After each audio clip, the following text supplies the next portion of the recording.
So our topic of discussion for today is stoichiometry. What is stoichiometry? Stoichiometry deals with the number of moles of reactant reacting as well as product कितना produce हो रहा है, ये हम stoichiometry में पढ़ेंगे. What it is based upon law of conservation of mass, based upon law of conservation of number of atoms, etc. ठीक है. So stoichiometry, what is stoichiometry? It is mass and molar relationships between the reactants consumed and the products formed and can be determined using stoichiometric calculations. Mass and molar relationship between किसमें reactants कितना consume हो रहा है and products कितना form हो रहा है. Suppose this is an example, fermentation example. क्या हो रहा है इसमें? Glucose is getting converted to ethanol and carbon dioxide. Glucose is getting converted to ethanol and carbon dioxide. तो इस इक्वेशन से हमें क्या इंफॉर्मेशन मिल रही है? That 1 mole of glucose is getting converted to 2 moles of ethanol and 2 moles of carbon dioxide. ठीक है, इस इक्वेशन से हमें इंफॉर्मेशन क्या मिल रही है? That 1 mole of glucose is getting converted to form 2 moles of ethanol and 2 moles of carbon dioxide. During chemical or biochemical reactions, the following two quantities are conserved. What are these quantities? It is total mass and the number of atoms of each element. Total mass means total mass of reactants is equal to total mass of the products produced. Total mass of reactants is equal to the total mass of products. देख लेते हैं यहाँ पे. This is glucose. Glucose का molecular weight calculate करेंगे तो कितना आएगा? It will be 180 grams. Glucose का मॉलिक्यूलर वेट कितना होता है? 180 ग्राम्स. इथेनॉल के 1 मोल का मॉलिक्यूलर वेट कितना होगा? 46. इथेनॉल के 1 मोल का मॉलिक्यूलर वेट कितना है? 46. बट वी हैव 2 मोल्स, तो कितना हो जाएगा?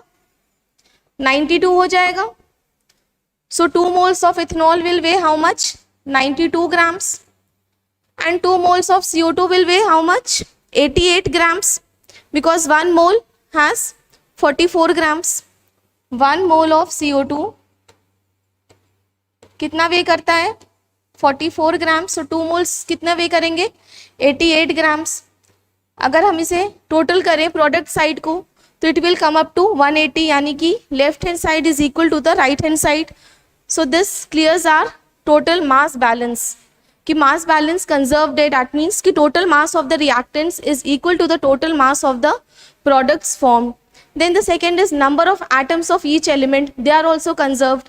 Yes, it is also conserved. कैसे? ये एक बैलेंस्ड इक्वेशन लिखी है. ठीक है, if we see at the number of carbon atoms, तो रिएक्टेंट में कितने कार्बन एटम्स हैं? 6 कार्बन एटम्स हैं. रिएक्टेंट साइड में 6 कार्बन एटम्स हैं. प्रोडक्ट साइड में कितने हैं? इथेनॉल में कितने हो गए? 2 × 2 4. एंड CO2 में कितने हो गए हैं? 2. सो ये भी कितना हो गया? 6 हो गया. So that means total number of atoms of each element. इसी तरीके से कार्बन बैलेंस हो गया. सेम वे हाइड्रोजन भी देख लेंगे. There are 12 atoms in glucose. और यहाँ पे कितने हैं? इथेनॉल में भी 6 × 2 = 12 atoms of hydrogen are in the ethanol. और CO2 में हाइड्रोजन एटम्स नहीं है. सेम भी ऑक्सीजन भी बैलेंस्ड है. So this means that during a chemical or biochemical reaction, total mass as well as total number of atoms of each element are conserved. But this is a note, there is no corresponding law for the conservation of moles. ठीक है ना, moles नहीं conserved है. Moles क्या हमें conserve दिख रहे हैं? नहीं दिख रहे हैं. सी दिस, रिएक्टेंट साइड में कितने मोल्स प्रेजेंट है? 1 mole of glucose. And product side में कितने मोल्स हैं? 4 मोल्स हैं. 2 moles of ethanol as well as 2 moles of CO2. So क्या नंबर ऑफ मोल्स कंजर्व्ड है? No. So there is no corresponding law for the conservation of moles.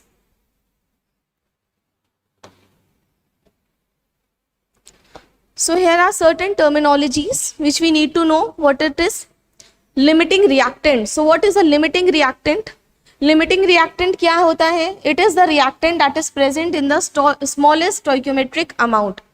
Limiting reactant क्या है? It is the reactant which is present in the smallest stoichiometric amount, सबसे पहले जो limiting reactant होगा वही consume होगा, ठीक है, सबसे पहले वो खत्म हो जाएगा, वो फिनिश हो जाएगा, बाकी reactant suppose we have some A, some B and some C reacting to produce some products. तो इसमें से suppose if B is the limiting reactant, तो जितना ए होगा वो पूरा का पूरा बी के साथ या सी के साथ रिएक्ट कर चुका होगा, so that is known as the limiting reactant. Then good morning Suren, good morning Ajay. Then what is the excess reactant? Excess reactant क्या होता है? It is a reactant present in an amount in excess of that required to combine with all of the limiting reactant. That means if B is the limiting reactant, ठीक है, तो जितना का जितना सारा का सारा B जो A के साथ रिएक्ट कर गया है वो तो कर गया है, तो सब कुछ A अभी भी लेफ्ट आउट होगा ना, जिसने AB प्रोडक्ट नहीं बनाया होगा, तो जितना लेफ्ट आउट होगा वो क्या है, वो एक्सेस में है, that means it is in excess, so that is what is known as excess reactant. It is a reactant which is present in an amount in excess of that required to combine with all of the limiting reactant. Then what is conversion? Conversion क्या होता है? Conversion is the fraction और percentage of a reactant that is converted into products, यानी कि कितना reactant product में convert हुआ है, इसे जब हम फ्रैक्शन वाइज या फिर परसेंटेज में कैलकुलेट करेंगे, that is known as conversion. Then degree of completion, what is degree of completion? It is the fraction और percentage of the limiting reactant converted into products. Degree of completion क्या है? It is the fraction और percentage of limiting reactant. Conversion क्या था? किसी भी reactant के लिए हम फाइंड कर रहे थे कि कितना रिएक्टेंट प्रोडक्ट में कन्वर्ट हो रहा है, बट डिग्री ऑफ कंप्लीशन किस पे बेस्ड है? लिमिटिंग रिएक्टेंट पे बेस्ड है, ठीक है। Then what is yield? This is very important, theoretical yield भी कहते हैं इसे। Good morning national creator, okay. What is yield? Yield is the ratio of mass or moles of product formed to the mass or moles of reactant consumed. Yield क्या है? Yield कैसे find करते हैं? This is mass or moles of product form divided by mass or moles of reactant consumed. This is known as yield. Fine. So these terminologies are clear. Okay, so here we have a question related to stoichiometry. क्या है question में? The overall reaction for microbial conversion of glucose to L-glutamic acid is 1 mole of glucose plus 1 mole of ammonia plus 3/2 moles of oxygen is reacting to give 1 mole of glutamic acid plus 1 mole of CO2 plus 3 moles of water. So what mass of oxygen is required to produce 15 grams glutamic acid? कैसे find out करेंगे? सबसे पहले हमें molecular weight पता होना चाहिए। Glutamic acid का molecular weight कितना होता है? इसे कैलकुलेट करेंगे ग्लूटामिक एसिड का, तो आएगा 147, ठीक है। Molecular weight of glutamic acid is 147. So our first step will be conversion of grams of glutamic acid to moles, ठीक है। क्या है? क्योंकि हमारे पास जो इक्वेशन है, हमारे पास जो भी रिएक्शन इक्वेशन है, इसमें हमें किसकी इंफॉर्मेशन गिवन होती है? नंबर ऑफ मोल्स की इंफॉर्मेशन गिवन होती है। क्या कह रहा है? अगर ग्लूकोज के टर्म्स में देखेंगे तो क्या कह रहा है? That 1 mole of glucose is reacting to form 1 mole of glutamic acid, correct है। या फिर 1 mole of ammonia is reacting to form 1 mole of glutamic acid, या फिर 3/2 moles of oxygen is reacting to give 1 mole of glutamic acid, ठीक है। यही information है हमारे पास। हमें किसके बीच में रिलेशन देखना है? ऑक्सीजन एंड ग्लूटामिक एसिड के बीच में रिलेशन देखना है। फाइंड क्या करना है? ऑक्सीजन का मास फाइंड आउट करना है, ठीक है। तो सबसे पहला स्टेप क्या होगा हमारा? Conversion of this mass to number of moles. So will convert, first step क्या है? Conversion of mass of glutamic acid to number of moles. तो नंबर ऑफ मोल्स कैसे फाइंड आउट करते हैं? नंबर ऑफ मोल्स कैसे find out करेंगे glutamic acid का? It is weight upon molecular weight, यही फॉर्मूला होता है number of moles find out करने का। सो कैसे फाइंड करेंगे? वेट कितना गिवन है? 15 ग्राम्स। मॉलिक्यूलर वेट कितना है 147 ग्राम्स पर ग्राम मोल। ठीक है, ये मॉलिक्यूलर वेट है। तो इस तरीके से क्या आ जाएगा, number of moles of glutamic acid. या तो इसे सॉल्व करें या फिर ऐसे ही रहने दें। So number of moles of glutamic acid कितना हो गया 15/147 gram moles. Then what will be our second step. Second step क्या होगा, स्टोइक्योमेट्री देखना होगा। किसके बीच में रिलेशन देखना है हमें, ऑक्सीजन एंड ग्लूटामिक एसिड के बीच में रिलेशन देखना है। So what is said over here, क्या रिलेशन है, that 3/2 moles of oxygen is reacting to give 1 mole of glutamic acid. ठीक है, 3/2 moles of oxygen is reacting to give 1 mole of glutamic acid. या फिर we can say that 1 mole of glutamic acid is formed from 3/2 moles of oxygen. ये बोल सकते हैं that 1 mole of glutamic acid is produced by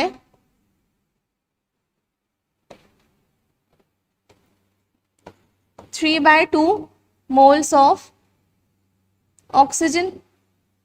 अगर 1 mole of glutamic acid 3/2 मोल से produce हो रहा है तो 15/147 मोल्स कितने से प्रोड्यूस होगा, सो 15/147 moles of glutamic acid will be produced by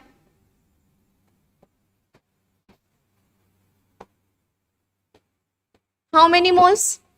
कैसे फाइंड आउट करेंगे, मल्टीप्लाई करके, दैट इज 15/147 इंटू 3/2। तो ये कितना हो जाएगा, इतने मोल्स ऑफ ऑक्सीजन रिक्वायर्ड है। कितने मोल्स ऑफ ऑक्सीजन रिक्वायर्ड है, इतने मोल्स ऑफ ऑक्सीजन रिक्वायर्ड है। ये कहाँ से आया, हमारा स्टोइक्योमेट्रिक रिलेशन से आया। How many moles of oxygen are required, 15/147। But हमें क्या फाइंड आउट करना है, mass of oxygen find out करना है। So mass of oxygen find out करने के लिए क्या करेंगे, नंबर ऑफ मोल्स को मॉलिक्यूलर वेट से मल्टीप्लाई करेंगे तो हमारे पास क्या आ जाएगा, मास आ जाएगा। ठीक है, सो ये क्या है, so if we multiply this by the molecular weight of oxygen, molecular weight of oxygen क्या है 32 है। मॉलिक्यूलर वेट ऑफ ऑक्सीजन कितना है 32 है, कितना आ जाएगा approximately 4.9 grams. 4.9 grams of oxygen is required to produce 15 grams of glutamic acid. ठीक है,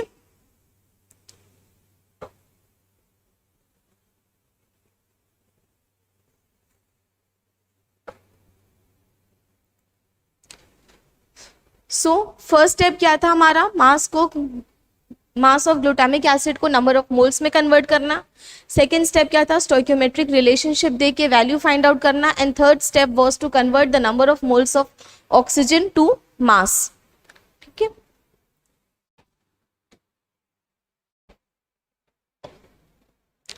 so now we look at the stoichiometry of growth and product formation. Growth means जब हमारा बायोमास ग्रोथ हो रहा है, फॉर एग्जाम्पल कोई हम fermentation reaction देख रहे हैं, कोई भी बायोलॉजिकल रिएक्शन देख रहे हैं, कोई भी बायो प्रोसेसिंग रिएक्शन देख रहे हैं, तो उसमें सेल्स का फॉर्मेशन हो रहा होगा, माइक्रोबियल ग्रोथ हो रही होगी, bacterial cell, yeast cell, fungal cell, किसी भी सेल्स का फॉर्मेशन हो रहा होगा। तो उस पर स्टोइक्योमेट्री कैसे डिपेंड करती है, now we will study about that. So stoichiometry of growth and product formation, it is based upon law of conservation of mass. How? To determine unknown quantities that is entering or leaving the bioprocessing reactor.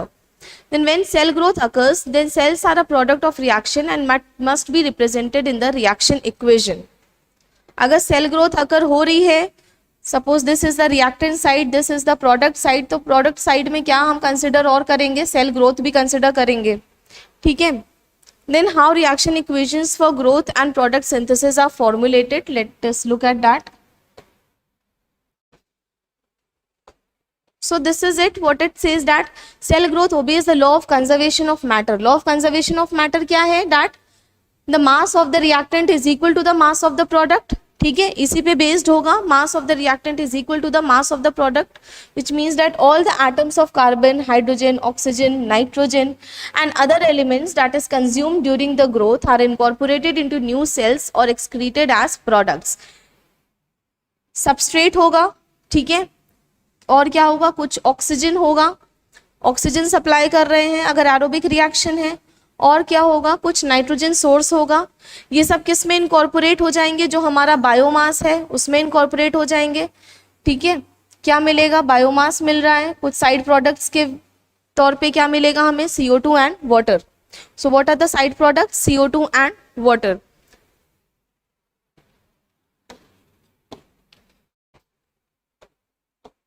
So if we see that the only extracellular product that is formed are CO2 and water, we can write the following equation for the aerobic cell growth. अगर कोई और product नहीं form हो रहा है accept this CO2 and water, तो फिर equation of the cell growth क्या होगी हमारी, ये होगी, what it is, that CWHXOYNZ plus AO2 plus BHGOHNI gives C moles of biomass. Biomass किससे रिप्रेजेंट किया है हमने, CH alpha O beta and delta plus D moles of CO2 plus E moles of water, जिसमें this is representing substrate. ये किसे represent कर रहा है, substrate. O2 is oxygen, we already know, A moles of oxygen, B moles of nitrogen source. ये क्या है हमारा, कोई नाइट्रोजन सोर्स है, it can be ammonia, nitrate, nitrite और मॉलिक्यूलर नाइट्रोजन भी हो सकता है। Then what is this representing, C alpha B beta ON, this is biomass and this is CO2 and water respectively. So this formula is for the dry biomass, and what are these, A, B, C and D, these are the stoichiometric coefficients. These are the stoichiometric coefficients.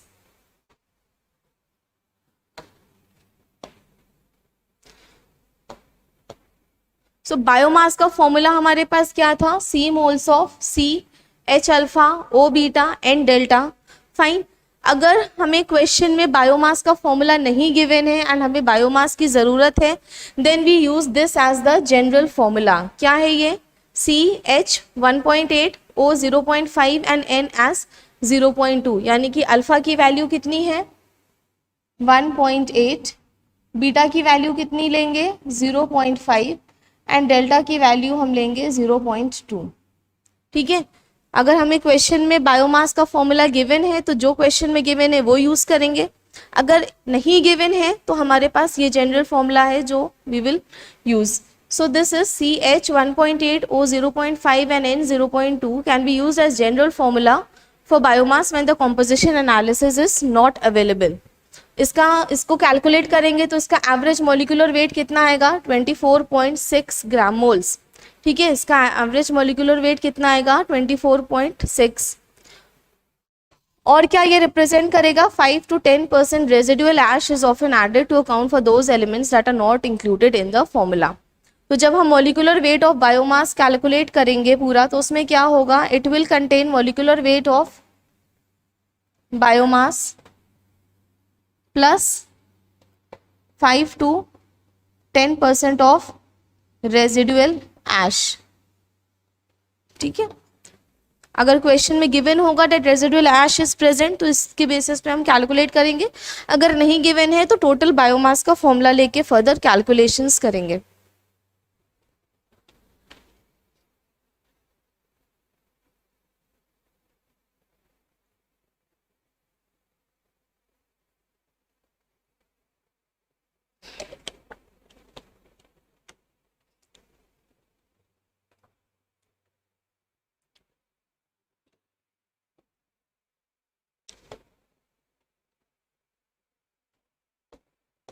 चलो, so this is our general formula, this is our general formula.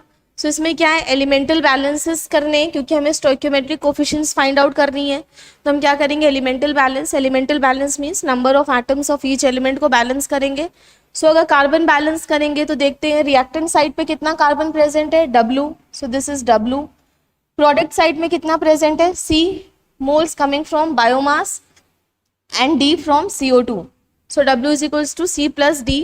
Same way hydrogen balance करेंगे तो reactant side में कितना hydrogen present है, substrate में कितना है X, plus nitrogen source में कितना हाइड्रोजन प्रेजेंट है B इंटू G।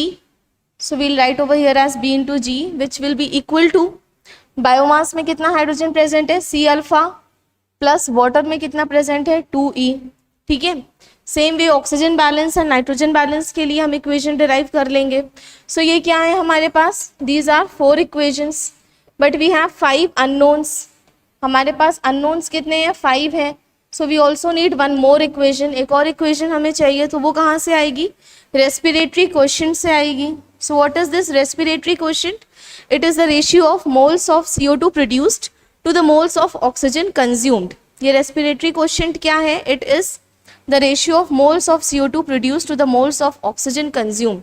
सो कितना CO2 प्रोड्यूस हो रहा है, D मोल्स प्रोड्यूस हो रहा है। So we write over here as D in the numerator। And कितना मोल्स ऑफ ऑक्सीजन कंज्यूम हो रहा है, A moles of oxygen consume हो रहा है। So will give this value as respiratory quotient as D/A। तो हमारे पास 5 इक्वेशंस हो गई, 5 अननोन्स भी हैं। सो इनको जब हम साइमल्टेनियसली या फिर सब्सटीट्यूट करके कैलकुलेट करेंगे तो फिर हमारे पास स्टोइकियोमेट्रिक कोफिशिएंट्स की वैल्यू आ जाएंगे।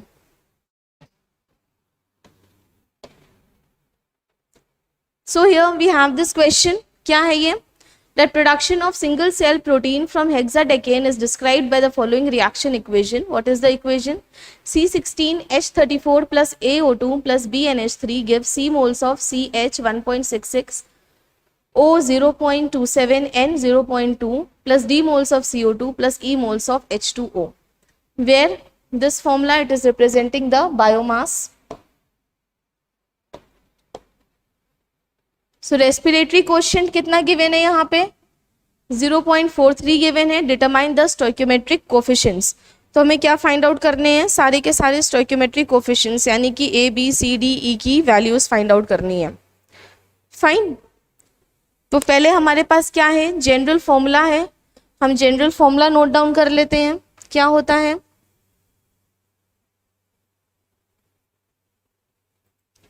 जनरल फॉर्मूला के बेसिस पे सबसे पहले क्या करते हैं, कार्बन बैलेंस लिखते हैं।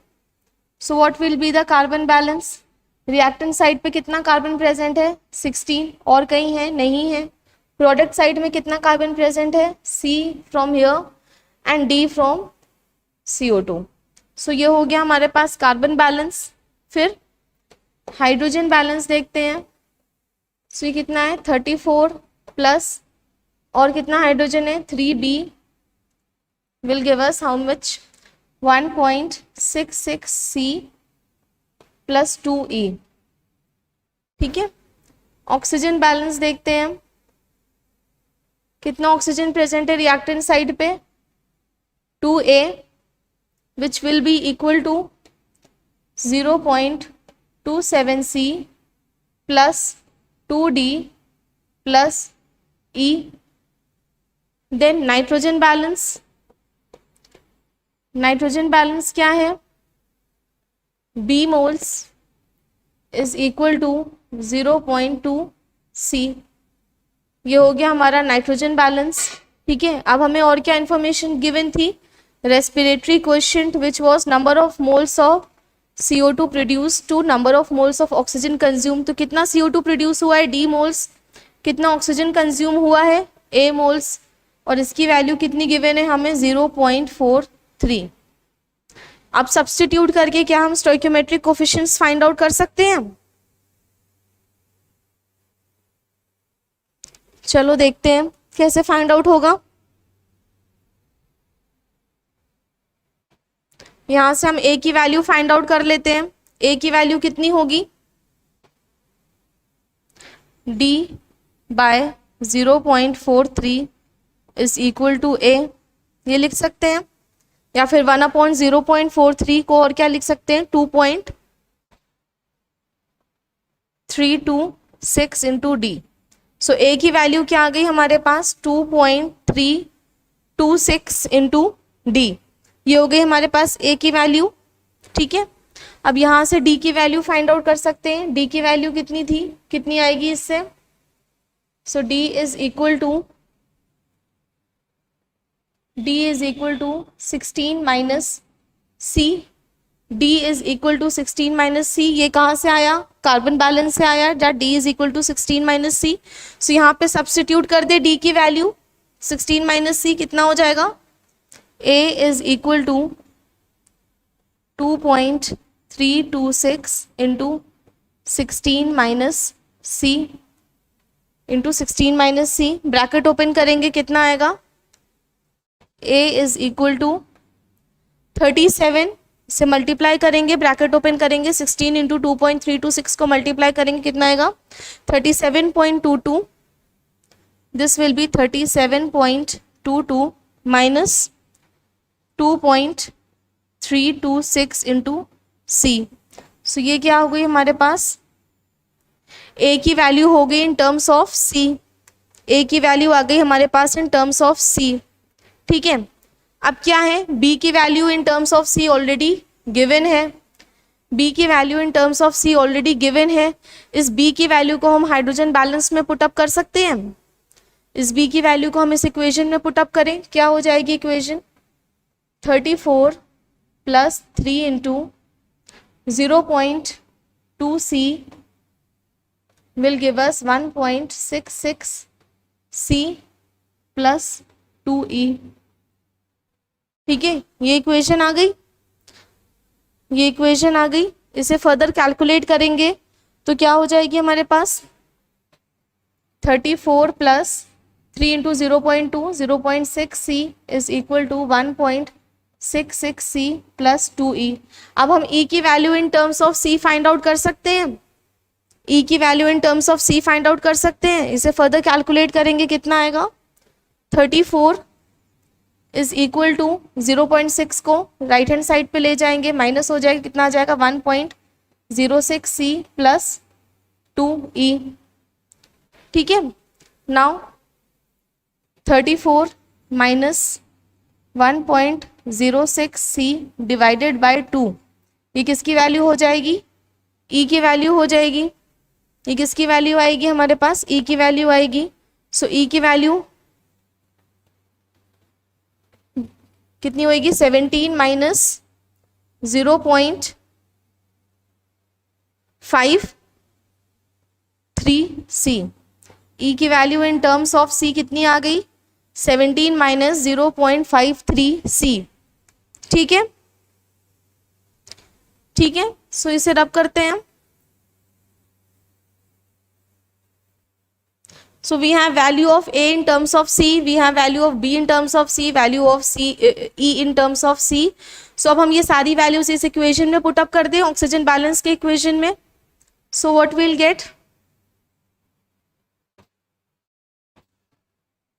क्या मिलेगा हमें, 2 इंटू ए की वैल्यू कितनी है 37.22 minus 2.326 C, 2 into A which will be equal to कितना 0.27 C, 0.27 C plus 2 into D की वैल्यू कितनी थी in terms of C, 16 minus C थी D की वैल्यू, सो प्लस 2D यानी कि 16 माइनस C प्लस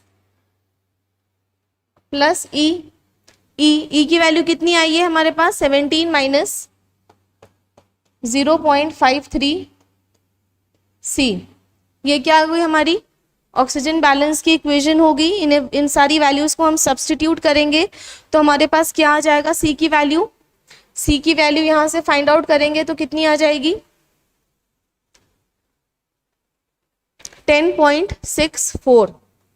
ठीक है, यहां से C की वैल्यू कितनी आ जाएगी 10.64, this will be the value of C।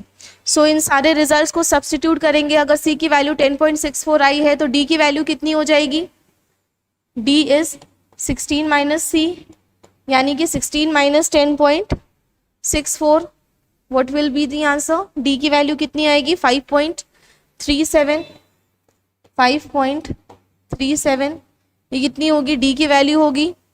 A की वैल्यू सब्स्टिट्यूट करेंगे, A की वैल्यू को सब्स्टिट्यूट करेंगे, so what will B the value of A, it will be 12.48।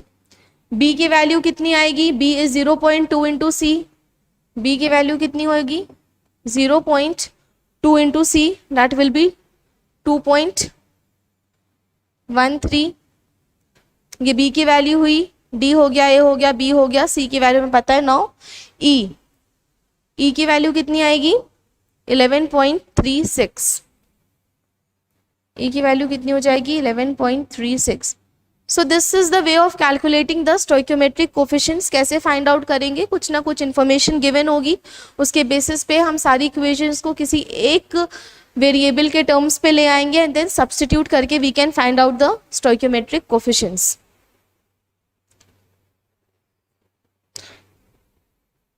ठीक है,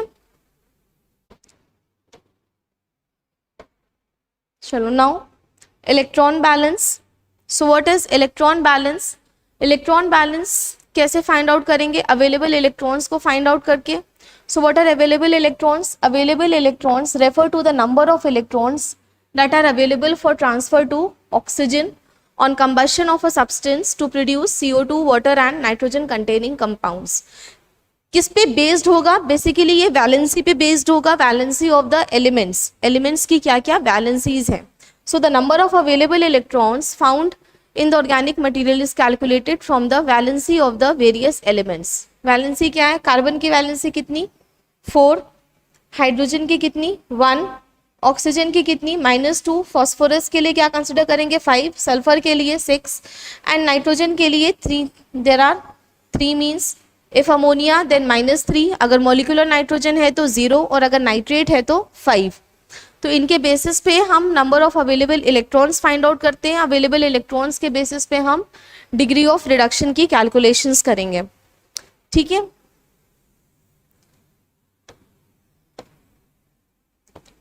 so what is degree of reduction? Degree of reduction की definition क्या है? It is defined as the number of equivalents of available electrons in that quantity of material containing 1 gram carbon atom. यानी कि 1 gram carbon atom में कितने number of available electrons present है, उसे हम कहते हैं degree of reduction. So degree of reduction कैसे फाइंड आउट करते हैं? First we have to calculate the number of available electrons. वो कैसे कैलकुलेट करेंगे? By multiplying it with the number of atoms, multiplying it with the valency. तो उससे क्या हो जाएगा? ऐड करके हमारे पास degree of number of available electrons आ जाएंगे। Then when we divided by the total number of carbons present, तो कितना आ जाएगा? हमारा डिग्री ऑफ रिडक्शन आ जाएगा। सो फॉर सबस्ट्रेट, अगर सबस्ट्रेट है हमारे पास, सबस्ट्रेट का फॉर्मूला क्या है? CWHXOYNZ। If this is the substrate then the number of electrons कितने होंगे? एक कार्बन के पास कितने इलेक्ट्रॉन्स हैं? 4 इलेक्ट्रॉन्स हैं। तो W कार्बन के पास कितने इलेक्ट्रॉन्स हो जाएंगे? 4 मल्टीप्लाइड बाय W। ठीक है, सेम वे हाइड्रोजन, एक हाइड्रोजन के पास कितना इलेक्ट्रॉन अवेलेबल है? 1 इलेक्ट्रॉन अवेलेबल है। सो X हाइड्रोजन के पास कितने इलेक्ट्रॉन्स अवेलेबल होंगे? 1 × X। ऑक्सीजन के पास कितना इलेक्ट्रॉन अवेलेबल है? -2।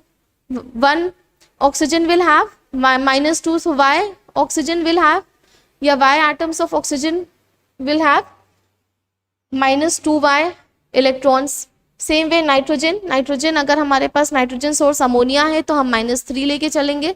सो एक नाइट्रोजन के पास -3 है तो Z नाइट्रोजन के पास कितना हो जाएगा? -3 × Z।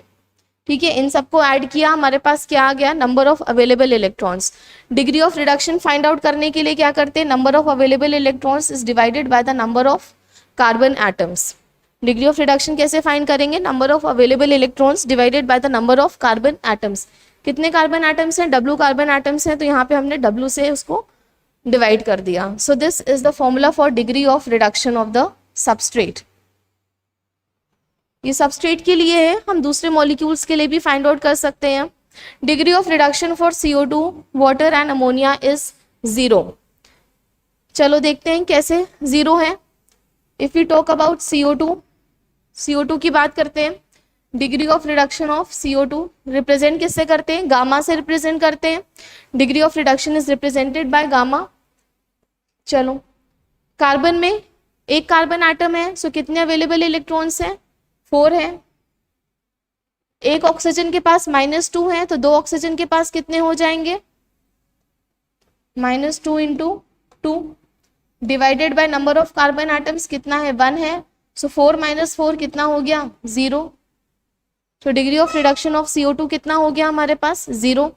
Same way degree of reduction of water, water find out करते हैं। कितना अवेलेबल इलेक्ट्रॉन है इसके पास? हाइड्रोजन के पास 1 होता है, 2 मोल्स हैं, तो कितने हो जाएंगे? 2 हो जाएंगे। एंड ऑक्सीजन कितना प्रेजेंट है, एक है, और एक ऑक्सीजन के पास कितना होता है, -2 होता है। सो -2 फिर से हो गया 0। ठीक है, अमोनिया के लिए चेक करते हैं degree of reduction for ammonia. So nitrogen के पास कितना इलेक्ट्रॉन अवेलेबल है, -3। इफ इट इज अमोनिया तो कितना होता है, -3। कितना नाइट्रोजन प्रेजेंट है, 1 मोल ही प्रेजेंट है, प्लस कितना हाइड्रोजन के पास कितना होता है, 1 होता है। कितने हाइड्रोजन के एटम्स प्रेजेंट है, 3 हाइड्रोजन एटम्स आर प्रेजेंट। सो -3 + 3 कितना हो जाएगा, 0। सो degree of reduction for CO2, water and ammonia is 0।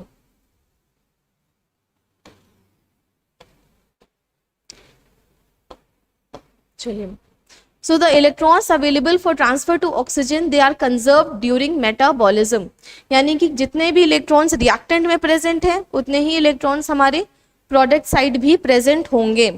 ठीक है, so in a balanced growth equation number of available electrons is conserved by virtue of the fact that the amounts of each chemical element are conserved, because हमने पहले ही देखा था कि हमारे number of atoms of each element क्या हो रहे थे, कंजर्व हो रहे थे।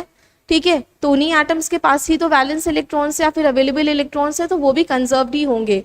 सो applying this principle to the equation with ammonia as the nitrogen source, the available electron balance क्या हो जाएगा, W into degree of reduction of substrate -4 into A which will be equal to C into degree of reduction of biomass. So ये formula कैसे आया, इसको देखते हैं हम।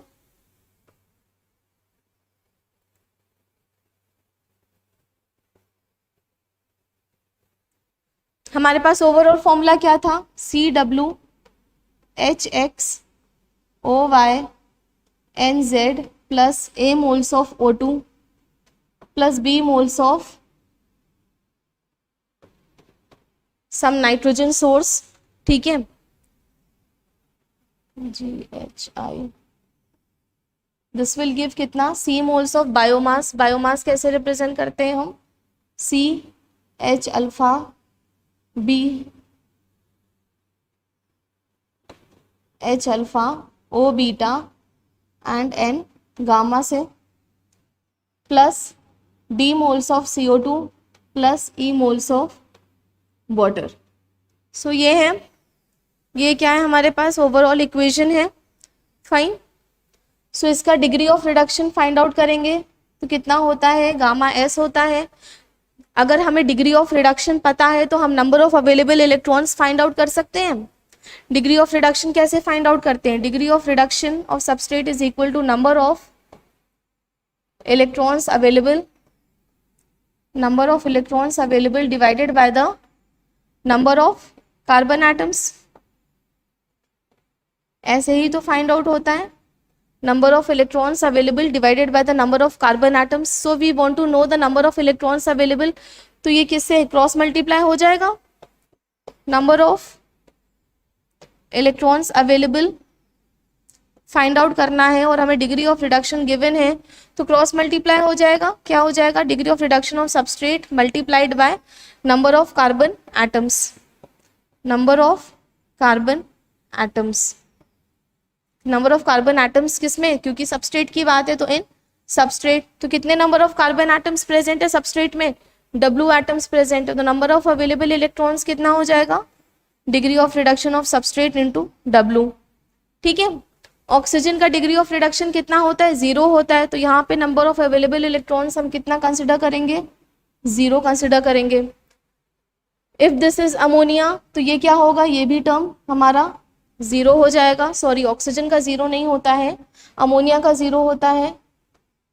ठीक है, ऑक्सीजन के लिए अभी फाइंड आउट करते हैं। CO2 के लिए क्या होगा, CO2 के लिए हमारा डिग्री ऑफ रिडक्शन इज 0, तो ये 0 हो जाएगा। एंड वाटर के लिए degree of reduction is 0, so number of available electrons 0 हो जाएंगे। What are we left with is substrate, oxygen and biomass. Substrate, oxygen and biomass. So number of available electrons in substrate आ गया। कैसे find out करेंगे, degree of reduction of substrate multiplied by the number of carbon atoms in the substrate. Same way oxygen के लिए देख लेते हैं, oxygen के लिए देख लेते हैं। सो degree of reduction of oxygen कितना होगा, degree of reduction of oxygen कैसे फाइंड आउट करते हैं, नंबर ऑफ अवेलेबल इलेक्ट्रॉन्स, कितने इलेक्ट्रॉन्स अवेलेबल होंगे, एक ऑक्सीजन के पास कितना होता है, -2 होता है। यहाँ पे कितने ऑक्सीजन है, 2a ऑक्सीजन है। टोटल ऑक्सीजन कितने हैं, 2 into A. So degree of reduction of oxygen कितना हो गया, -4a। -4a divided by the number of carbon atoms. Number of carbon atoms तो है नहीं ऑक्सीजन में, so will not divided by anything. So number of available electrons कितना हो जाएगा, number of available electrons in oxygen कितने आएंगे, number of available electrons in oxygen कितना हो जाएगा, -4a। फाइन। देन बायोमास का डिग्री ऑफ रिडक्शन कैसे फाइंड आउट करेंगे, degree of reduction for biomass कैसे फाइंड आउट करेंगे, 4 कितना, C कार्बन प्रेजेंट है,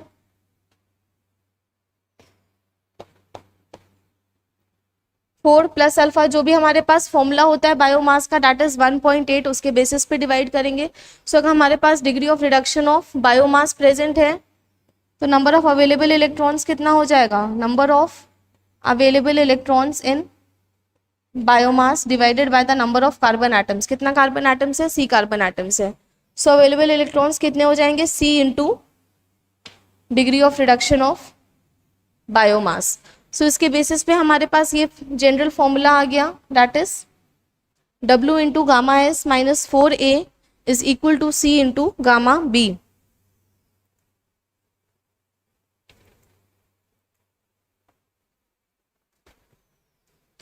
ठीक है। सो हमारे पास अवेलेबल इलेक्ट्रॉन्स की बैलेंस्ड इक्वेशन क्या आ गई, W into gamma S -4a is equal to C into gamma B.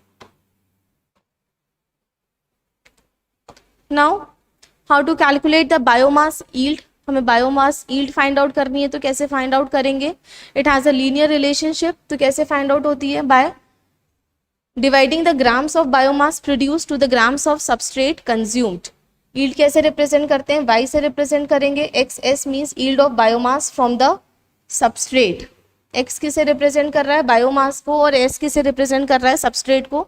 So yield of biomass from the substrate क्या होगा, grams of biomass produce divided by the grams of substrate consumed. ठीक है। when y-axis, when yield is constant throughout the growth, then it's experimentally derived determined value can be used to determine the stoichiometric coefficient C। एक और formula है हमारे पास yield को determine करने का, that is biomass का जो स्टोइक्योमेट्रिक कोफिशिएंट है which is C multiplied by molecular weight of biomass divided by molecular weight of substrate. ठीक है। So yield of biomass from substrate find out करने के दो फॉर्मूले हैं, पहला है grams of biomass produce divided by the grams of substrate consumed, and the second is stoichiometric coefficient of the biomass which is C multiplied by molecular weight of cells और biomass divided by the molecular weight of substrate. अब जो यहाँ पे molecular weight of cells है, it is containing the molecular weight of biomass plus molecular weight of ash. ठीक है। अगर question में ऐश भी गिवन है, ऐश की भी कोई परसेंटेज गिवन है, तो उसे हम अकॉर्डिंगली ही फाइंड आउट करेंगे। So this molecular weight and molecular weight cells means the biomass formula weight plus any residual ash if present. चलिए प्रोडक्ट स्टोइक्योमेट्री। अभी तक जो इक्वेशन हमने देखी थी तो उसमें प्रोडक्ट में क्या था, बायोमास मिल रहा था CO2 and whatever the by products. अब जो हम स्टोइक्योमेट्री देखेंगे तो उसमें एक और टर्म ऐड हो गया है, क्या ऐड हो गया है, F moles of some product, F moles of some product which is represented by CJHKOLNSM। ठीक है। सो ये क्या है, हमारे पास प्रोडक्ट स्टोइक्योमेट्री है, बाकी सारी इक्वेशन सेम है। दिस इज रिप्रेजेंटिंग सबस्ट्रेट, ये क्या है, ऑक्सीजन है, ये क्या है, कोई नाइट्रोजन सोर्स है, दिस इज रिप्रेजेंटिंग बायोमास, ये CO2 है, ये वाटर है, और ये क्या हो गया, हमारे पास एक प्रोडक्ट भी अवेलेबल है। सो अगर प्रोडक्ट अवेलेबल होगा तो we can find out the product yield from substrate, YPS represents product yield from substrate. कैसे फाइंड आउट करेंगे, दो फॉर्मूले हैं इसके भी, that is grams of product produce divided by the grams of substrate consumed. कितना ग्राम्स ऑफ प्रोडक्ट प्रोड्यूस हो रहा है, कितना ग्राम्स ऑफ सबस्ट्रेट कंज्यूम हो रहा है। ठीक है। Which will be equal to the stoichiometric coefficient of the product. कितना है स्टोइक्योमेट्रिक कोफिशिएंट प्रोडक्ट का, F है। So this will be F into molecular weight of product divided by the molecular weight of substrate. ठीक है। So ये क्या हो गया हमारे पास, प्रोडक्ट यील्ड फ्रॉम सबस्ट्रेट का formula. So now if we talk about theoretical oxygen demand, so how do we find out theoretical oxygen demand? जब प्रोडक्ट नहीं था हमारे पास तो नंबर ऑफ अवेलेबल इलेक्ट्रॉन्स कितने थे? इतने थे. जब हमारे पास प्रोडक्ट नहीं था तो नंबर ऑफ अवेलेबल इलेक्ट्रॉन्स इतने थे. अब जब प्रोडक्ट है तो प्रोडक्ट के भी इलेक्ट्रॉन्स एड ऑन हो गए. कितने एड ऑन हो गए? Degree of reduction of product that is represented by gamma P. F into J क्या है? नंबर ऑफ कार्बन एटम्स हैं. नंबर ऑफ कार्बन एटम्स हैं. प्रोडक्ट कैसे रिप्रेजेंट कर रहे थे? F moles of C J H O N J K L M. ठीक है. तो कितने मोल्स ऑफ कार्बन एटम्स हैं? F into J. F into J are the number of carbon atoms. So that is number of carbon atoms F into J and degree of reduction of product. ठीक है. सो इसके basis पे theoretical oxygen demand find out कर सकते हैं. That is हम ए की value find out कर सकते हैं. कैसे फाइंड आउट करेंगे? फर्स्ट ऑफ ऑल इस डब्लू गामा एस को हम राइट हैंड साइड पे ले जाए या फिर -4a को राइट हैंड साइड पे ले जाए, बाकी लेफ्ट हैंड साइड पे ले आते हैं. सो ये क्या हो जाएगा? W into gamma S minus C into gamma B minus F into J into gamma P which will be equal to 4a which will be equal to 4a. Then a की value कैसे find out हो जाएगी? By dividing 1/4 by dividing it by 1/4. तो क्या हो गया? ये 1/4 plus this value. सो ये क्या हो गई हमारी थ्योरेटिकल ऑक्सीजन डिमांड.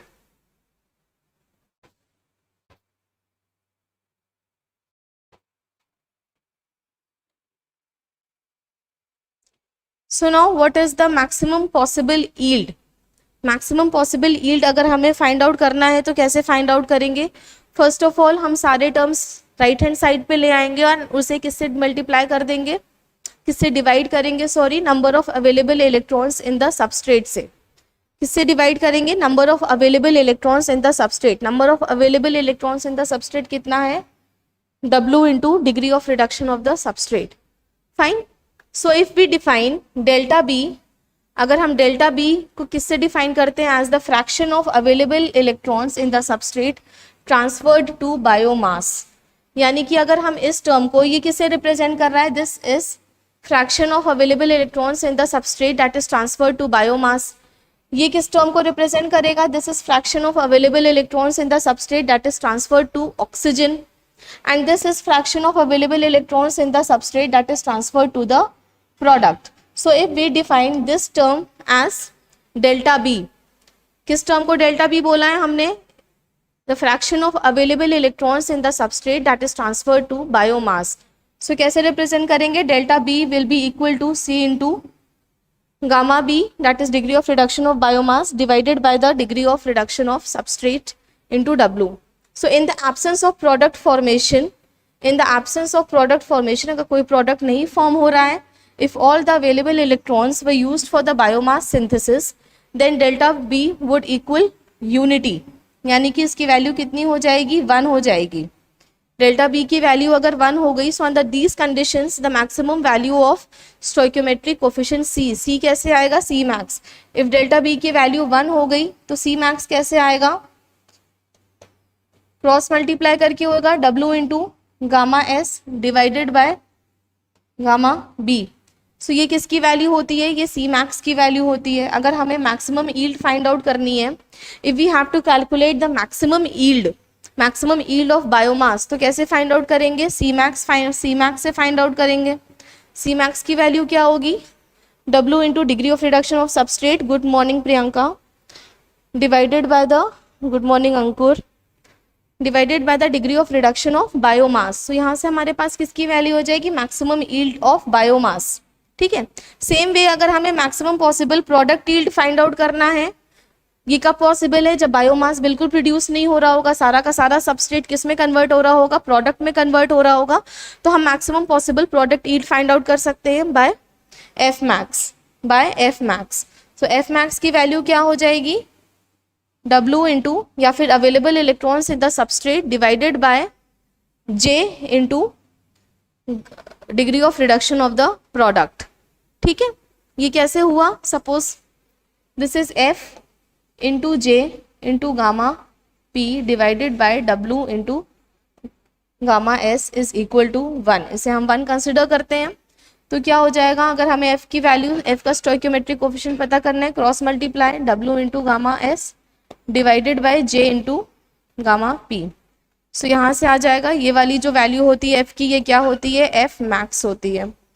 ये जो वैल्यू आएगी एफ की, that is known as F max. So अगर हमें मैक्सिमम पॉसिबल यील्ड की बात पूछी जा रही है तो हम सी मैक्स या एफ मैक्स कैलकुलेट करेंगे accordingly. If maximum biomass yield है तो सी मैक्स की कैलकुलेशन होगी, इफ मैक्सिमम प्रोडक्ट यील्ड है तो एफ मैक्स की कैलकुलेशन होगी।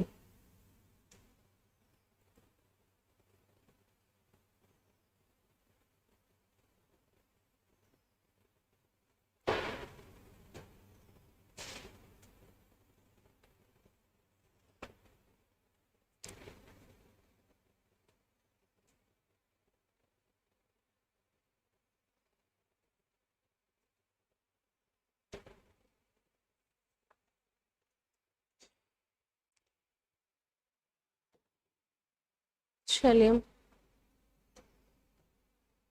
कुछ प्रीवियस ईयर क्वेश्चंस कर लेते हैं बेस्ड ऑन द स्टोइक्योमेट्री, जो प्रीवियस ईयर्स में आए हुए क्वेश्चंस हैं। So what does this question says, that assuming that cells convert 2/3 of the substrate to biomass, the stoichiometric coefficient β1 for glucose utilization for the following reaction is this. So आपको एक reaction given है जिसमें क्या हो रहा है, glucose use हो रहा है, ऑक्सीजन है, नाइट्रोजन सोर्स है अमोनिया, बायोमास प्रोड्यूस हो रहा है CO2 एंड वाटर प्रोड्यूस हो रहा है। कितने कितने मोल्स हैं, alpha 1 alpha 2 β1 β2 and β3 respectively. Question में क्या बोला गया है, दैट अजम्पशन क्या लेना है, that 2/3 of the substrate weight by weight is getting converted to biomass. चलिए ठीक है, कैलकुलेट करते हैं। हमें क्या फाइंड आउट करना है, β1 फाइंड आउट करना है। कैसे फाइंड आउट होगा,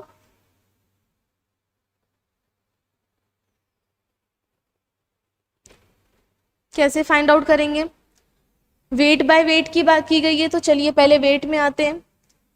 ग्लूकोज है, ग्लूकोज का मॉलिक्यूलर वेट कितना है, 180 है।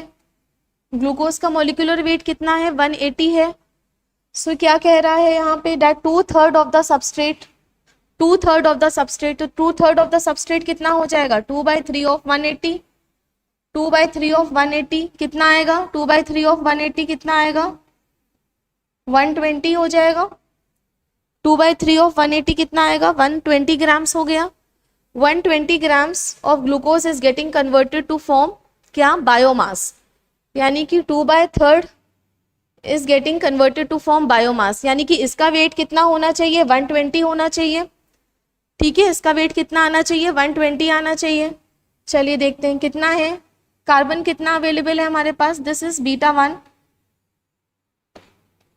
एक कार्बन का कितना होता है मॉलिक्यूलर वेट, 12 होता है। सो 4.4 का कितना हो जाएगा, 12 मल्टीप्लाइड बाय 4.4 प्लस हाइड्रोजन का 1 होता है, 1 मल्टीप्लाइड बाय 7.3 प्लस नाइट्रोजन का 14 होता है, 14 मल्टीप्लाइड बाय 0.86। ऑक्सीजन का कितना होगा, 16 मल्टीप्लाइड बाय 1.2। ठीक है, इनटू ये कितने मोल्स प्रेजेंट है, β1 मोल्स प्रेजेंट है। This should be equal to 120 grams, this should be equal to 120 grams. तो क्या हम यहाँ से β1 की वैल्यू फाइंड आउट कर सकते हैं, can we find out the value of β1 from here.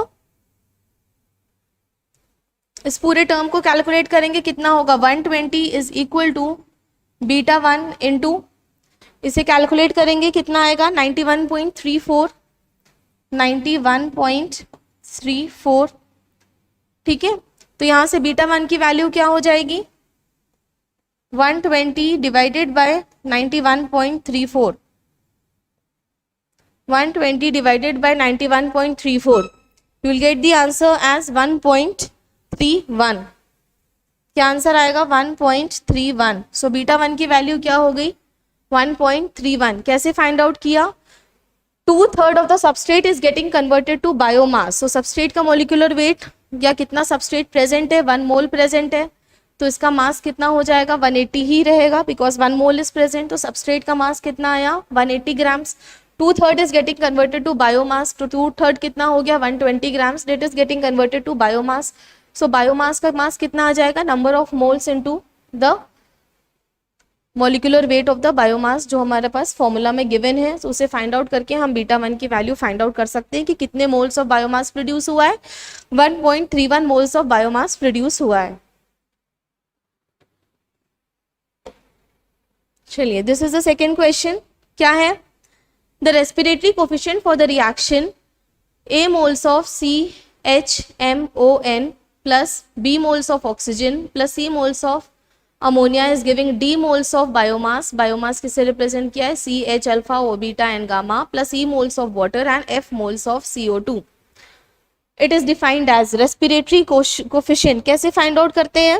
It is equal to the number of moles of CO2 produced divided by the number of moles of oxygen consumed.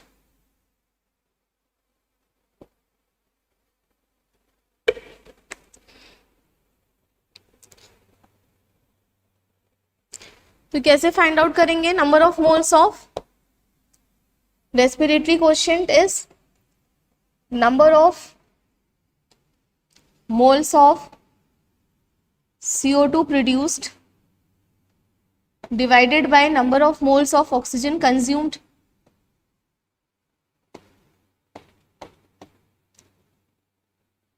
तो कितने moles of CO2 produce हो रहे हैं? F moles of CO2 is getting produced.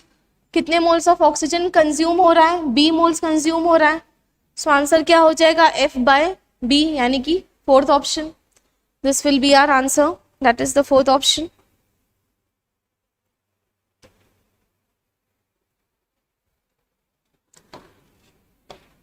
चलिए, degree of reduction of ethanol, ये भी GATE में आया हुआ क्वेश्चन है। Degree of reduction of ethanol, ethanol का मॉलिक्यूलर फॉर्मूला क्या होता है? C2H5OH। This is the molecular formula for the ethanol. So degree of reduction of ethanol कैसे फाइंड आउट करेंगे? Number of available electrons divided by the number of carbon atoms. So available electrons find out करते हैं। एक carbon के पास कितना होता है? 4 होता है। यहाँ पे कितने कार्बन है? 2 है। सो 4 × 2 प्लस एक हाइड्रोजन के पास कितना इलेक्ट्रॉन अवेलेबल है? 1। कितने हाइड्रोजन है हमारे पास? 6 हाइड्रोजन है टोटल। 5 + 1 6। एक ऑक्सीजन के पास कितना अवेलेबल इलेक्ट्रॉन है? -2। कितना ऑक्सीजन है हमारे पास? 1 ऑक्सीजन है। Divided by number of carbon atoms. Carbon atoms कितने हैं हमारे पास? 2 हैं। सो इसे कैलकुलेट करते हैं, क्या होगा? 4 × 2 = 8 + 6 -2 डिवाइडेड बाय 2, ये कितना हो जाएगा? 12/2, which will be equal to 6, option C. ठीक है, फाइंड आउट कर सकते हैं हम।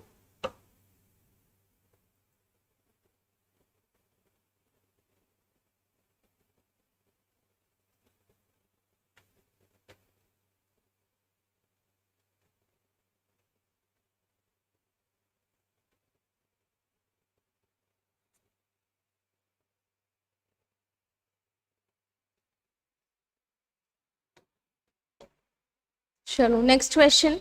Saccharomyces cerevisiae produces ethanol by fermentation. The theoretical yield of ethanol from 2.5 grams of glucose is. Theoretical yield find out करनी है, that means कि कितना इथेनॉल प्रोड्यूस हो रहा है, हमें वो फाइंड आउट करना है। कैसे फाइंड आउट करेंगे? कैसे फाइंड आउट करेंगे? पहले एक इक्वेशन लिखते हैं। इक्वेशन क्या होगी? Glucose will act as the substrate. Ethanol क्या है? हमें प्रोडक्ट में मिल रहा है। सो इक्वेशन क्या होगी हमारे पास? C6H12O6 will give 2 moles of ethanol, C2H5OH plus 2 moles of CO2 सो कितना प्रोडक्ट हमें मिल रहा है, हमें ये फाइंड आउट करना है। कितना ग्लूकोज यूज हो रहा है? 2.5 ग्राम्स ऑफ ग्लूकोज यूज हो रहा है। ठीक है, कितना ग्लूकोज यूज हो रहा है? 2.5 grams of glucose. Number of moles of glucose consumed आज फाइंड आउट कर लेंगे। 2.5 divided by 180, 180 is the molecular weight of glucose. ठीक है, so this is the number of moles of glucose being consumed. So stoichiometric relationship देखते हैं, that 1 mole of glucose produces 2 moles of ethanol. 1 mole of glucose produces 2 moles of ethanol. So if we have these many moles of glucose, तो कितना ethanol produce होगा? If we have 2.5 upon 180 moles of glucose, तो कितना ethanol produce होगा? Multiplied by 2, 2 से multiply हो जाएगा, that is 2.5 divided by 180 into 2 moles of ethanol. ठीक है, हमें वैल्यू किस में गिवन है? सब ग्राम्स में गिवन है, तो हमें ग्राम्स में फाइंड आउट करना है. किससे मल्टीप्लाई कर देंगे? हम मॉलिक्यूलर वेट से मल्टीप्लाई करेंगे तो हमें वैल्यू ग्राम्स में आ जाएगी. That is 2.5 upon 180 into 2. ये कितना होता है? 0.027. This is 0.027 moles. अब हमें ग्राम्स में वैल्यू चाहिए, मास चाहिए. So we need to multiply number of moles multiplied by the molecular weight. Number of moles कितना है? 0.027 multiplied by the molecular weight of ethanol. Ethanol का मॉलिक्यूलर वेट कितना होता है? 46. इसे मल्टीप्लाई करेंगे तो आंसर आ जाएगा 1.28 grams. 1.28 grams. So like this we can find out the what is the yield of ethanol from 2.5 grams of glucose.